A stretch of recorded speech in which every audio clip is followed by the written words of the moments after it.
અમદાવાદમાં લાકડાના જથ્થામાં આગ લાગી હોવાનો બનાવ સામે આવ્યો। આગ બુઝાવવા ફાયર બ્રિગેડની 23 ગાડીઓની મદદ લેવામાં આવી। અસલાલીના લાંભા મંદિર પાસે આગનો બનાવ બન્યો। સનશાઇન હેન્ડીક્રાફ્ટના પ્લોટમાં આગ લાગી હોવાનું સામે આવ્યું। આસપાસના 10 જેટલા ઇન્ડસ્ટ્રીયલ શેડમાં આ આગની અસર છે તે જોવા મળી રહી છે।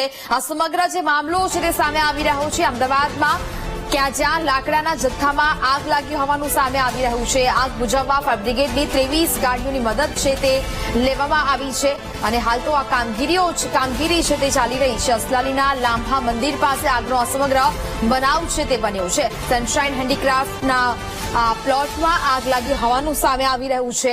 આસપાસના 10 જેટલા ઇન્ડસ્ટ્રીયલ શેડમાં આગની અસર છે તે જોવા મળી રહી છે। અત્યાર સુધી ફાયર બ્રિગેડની 23 જેટલી ગાડીઓ છે તે ઘટના સ્થળે પહોંચી છે અને આગને કાબૂમાં લેવા માટેના પ્રયત્નો છે તે હાથ ધરવામાં આવ્યા છે। અસલાલીના લાંભા મંદિર પાસેનો આ સમગ્ર બનાવ છે તે સામે આવ્યો છે, જ્યાં આગ લાગી હોવાના આ સમગ્ર દ્રશ્યો સામે આવી રહ્યા છે। હાલ તો ફાયર ફાઈટરો ત્યાં પહોંચ્યા છે ને પાણીનો મારો પણ ચલાવવામાં આવી રહ્યો છે અને આગને કાબૂમાં લેવાના પ્રયત્નો છે તે હાથ ધરવામાં આવી રહ્યા છે। ફાયર બ્રિગેડને તાત્કાલિક જાણ કરવામાં આવીને ફાયર બ્રિગેડની 23 જેટલી ગાડીઓ છે તે અહીંયા પહોંચી છે। સતત આગ પર પાણીનો મારો છે તે ચલાવવામાં આવી રહ્યો છે અને આગને કાબૂમાં લેવાના પ્રયત્નો છે તે સતત હાથ ધરવામાં આવી રહ્યા છે। લાકડાનો જથ્થો હતો ને તેમાં આગ લાગી હતી અને જેને જ કારણે આજુબાજુમાં પણ આગ લાગી હોવાનું છે તે સામે આવી રહ્યું છે। અનેક આસપાસના 10 જેટલા જે ઇન્ડસ્ટ્રીયલ શેડ છે તેમાં પણ આ આગની અસર જોવા મળ્યું હોવાનું